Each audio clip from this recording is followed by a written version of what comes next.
Hey y'all, I wanted to bring something up today that was on my mind. Anyways, it was this. I've never understood, and I've had a total aversion to these smarmy, smart alecky liberals and progressives who have the nerve all the time to bring up doing social justice within the confines of government. Um, and the way they do this, they go and they, so to speak, give, feel it's right to go and quote unquote stick it to the man by going after rich people with taxes. Of course, you have these knuckleheaded liberals out there and progressives who say, sure, go ahead, tax me. But you know what? I don't see Michael Moore out there paying additional taxes or wanting to pay additional taxes. So they say one thing and they do another. Bunch of hypocritical knuckleheads. But the thing that really gets me is you've got these people saying, let's make them pay their fair share, or we don't have income inequality. You know what, people? There's never been income equality. Some people have it up here, know what they're doing, come up with clever ideas or solutions or service type industries or services, period, that make more money than others. Think about it. The guy who started Walmart, Mr. Walton, he started that thing. He worked his tail off to get where he's at. Now, do you think he would have put up with people sitting there saying, "Well, I don't want your what is it, minimum wage job because that's not income equality or that's income inequality." Somebody's got to start at the bottom. Plus, I hate to mention it, some people just suck at life. They've either done drugs, not that I'm trying to mention that one particular group. Some have done drugs, some just can't get a clue, some are just mental, some are just messed up. But, should we go and I've never gotten a job from a person who isn't rich, and I'm sure you have not gotten a job from a person who was poor before. Um, but getting back to this, the attitude I want to talk about is this prevalent attitude, this elitist attitude that says, almost Michelle Obama attitude that I'm hearing, um, where it says it resides in socialism, but it's also in communism, and it's also in, believe it or not, the people that are in the green movement and the environmentalist movement. So a lot of them are communists, and it looks this way. All right, this person is eating a greasy hamburger. All right, greasy hamburgers give you heart disease because it's red meat. So we don't want people to eat greasy hamburgers. So let's take all the cows away and take all the red meat away, and we'll just feed it to the dogs, and nobody will have red meat. We'll give them soy and whatever, and it costs $10, so people with food stamps can't buy it, so they're out there starving. So it's a situation of, all right, either we'll go through central planning or we'll go to nihilism. All right, central planning says, hey, the government gets all of it and they distribute it from there. Nihilism says, no, we ain't gonna do it at all. Screw everybody. We're not eating nothing. Everybody's gonna die. So, anyways, next, then you got the Mad Max Society where You know, it's total anarchy. Anyways, same attitude is this. They say that says, all right, you have one group that can't have something that maybe I'll say, for example, and I okayed this with my wife. So before you people say to me, don't put this on Facebook, 5.5, 5.5. No, I already talked with my wife. She knows this argument that I'm talking about. It doesn't offend her because she knows I'm trying to bring out an argument here. All right. You got a covetousness argument. That was the Occupy Wall Street movement. But it looks like this. All right. Say you have a bunch of obese women. For simpletons, for people that don't understand what the word obese means, fat women, gorditas, so on. Say a group of obese fat women got together and he said, we really hate skinny, thin, rail thin models. And we're going to go out there, get a bunch of bats, and we're going to club them like baby seals. We are going to kill them. We're going to kill every little model looking skinny little bleepity bleep out there that we don't like, and we're going to club them to death. So you have a group of fat ladies going around because they just hate model looking women that look like models, and they start clubbing them like seals, and they start killing them one after another. Is that right? Well, they said that some women, all women are beautiful, but some women are more beautiful than others. Well, some women got gifted in beauty. It's just like some guys. Some guys are just butt ugly, but others, hey, only a mother could love. But anyways, getting back to this, it's the same sort of deal. Some people can build up their muscles. Some people can't. What if you had a bunch of disabled people that said we're sick of being disabled and we're sick of people having being able to have their brains work right? So a bunch of disabled people went out, got bats, and started beating the heck out of people that had their mind right, or God blessed them and they're able to make use of their hands or whatever, or use their mind for like doing stuff out of NASA. Would that be right? You wouldn't have any rockets going up in the air, anyways. Same argument here. All right. So, next thing here, you got to look at, all right, you got this privilege group. Now, they're throwing out this Obamacare deal, but I think it's pretty suspect. I think if you're going to throw out Obamacare and you're going to shut down and cut down on the amount of doctors, so 300 million people have to choose from, say, 56,000 doctors. If it's good for the goose, it's good for the gander. There shouldn't be any doggone little waivers for Congress or for the president, or even for like Miss Nancy Pelosi over there, who her and her husband don't hire union folks for their own vineyards. Goose is good for what's good for the goose is good for the gander. You know what totally gets me though? You got these people up in Washington, and you got some proud patriots, some people that are trying to fight this thing, like Rand Paul up there. But you got these knuckleheads like Nancy Pelosi and Harry Reid who don't want to do things right. They want to doggone keep jacking it up. And then you got tax cheat Timothy Geithner up there, continue printing money and doing this QE3 thing. Well, I have something to tell y'all. Go look up the Weimar Republic. This will tell you where we're going to if they don't stop printing money. All right. For example, all right. Say you got this pink highlighter.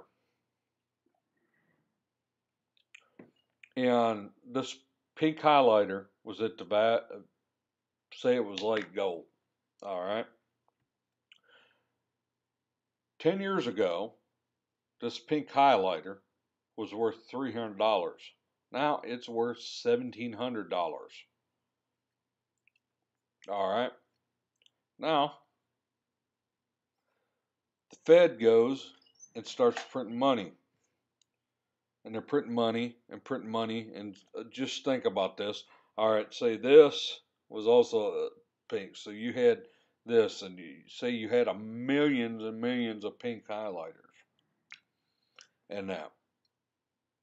So this pink highlighter was like worth $1,700. So you get all of a sudden you found whole crap load of pink highlighters. The price would drop. Say the price you found 1,000,000 of them. So the price dropped to $1. It was worth $1. Then you found another 1,000,000 of them. You printed up another bunch of pink highlighters. So you printed up another bunch of pink highlighters.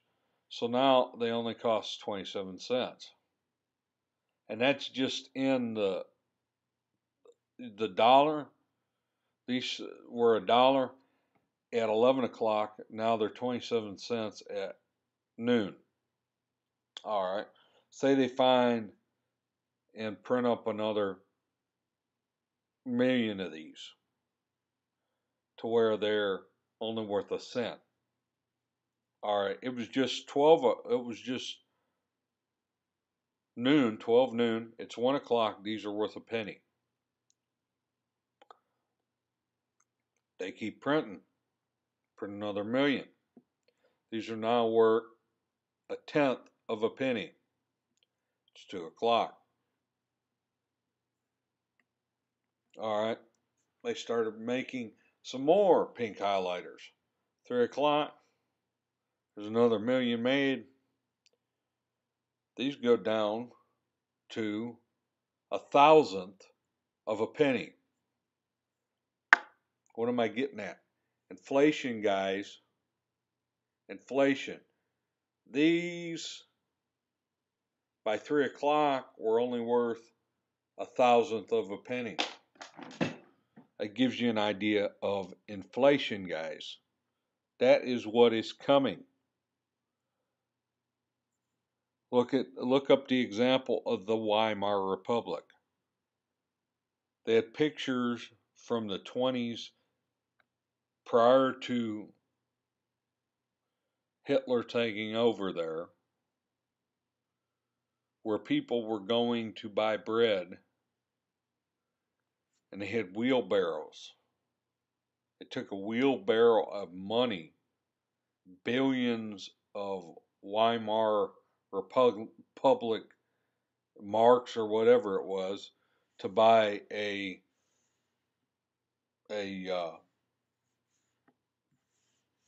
loaf of bread. It got so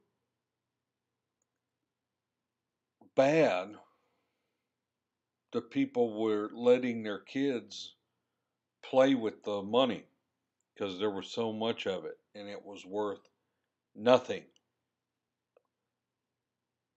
Why do I say that? All right. Social justice within the confines of the church is fine. Within the confines of government, it is wrong. It is fundamentally wrong for government to get involved with social justice. The Lord put us, the church here, to take care of the poor. He said, the poor will always be with you. If I remember correctly, the poor will always be with you. So, if that's the case, then the church is supposed to take care of the poor. Like I said here, and I haven't been exactly following this post here, I would like to have a business sometime in the future. But I can't. Why? Because the value of the dollar is going down. Because if I went to, even if I had $1,000,000 right now, I started a company, I would only be able to hire myself and my family. How so? because I wouldn't want to expand, because if I expanded my business to 50 people, that would make me a large company. If I had only made $250,000 a year, I'd be socked with so many taxes that they would basically end up taking half of what I have, and I wouldn't be able to survive.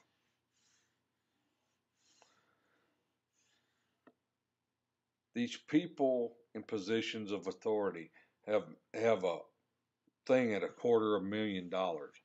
I don't know why that is. I haven't been able to figure it out yet. But it should not be. $250,000 today, yeah, it is a lot of money, but it won't be very shortly if we keep going down the road we are, unless you have it in gold, something that'll hold its value. But the thing I'm trying to get at here, I know several people that have businesses that don't make $250,000 a year. But if you go and you try to make them pay all these taxes and these drive up the cost of running a business, then you effectively kill them and they cannot be competitive. This is the exact problem that's happened with the car companies, because you have these big, bulbous union contracts, and you have these leaders in the unions up there, these fat cats sitting up there smoking their cigars and so on, who are pressing for $20, $30 an hour, and that to pay their folks out there that's putting maybe one or two parts on the vehicle out there, or putting taking the time to put a doggone, what is it, electrical connector together, or two, or a sequence of them. Come on now. You may go through a lot of doggone, training and so on, but it obviously ain't worth $21 an hour. I mean, look at it. If we went in and we got back on the gold standard where we couldn't just keep putting, keep doing money and money and money, welfare go away, and then there'd be a finite amount of money in there, and they wouldn't be able to overspend.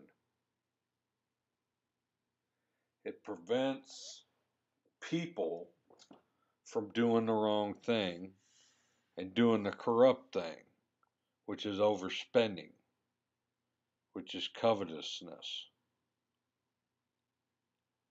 And it's a big old clanging bell of covetousness, which was Occupy, which is Obama, which is the people in his ilk in office right now that would sit there and say, we want more free stuff.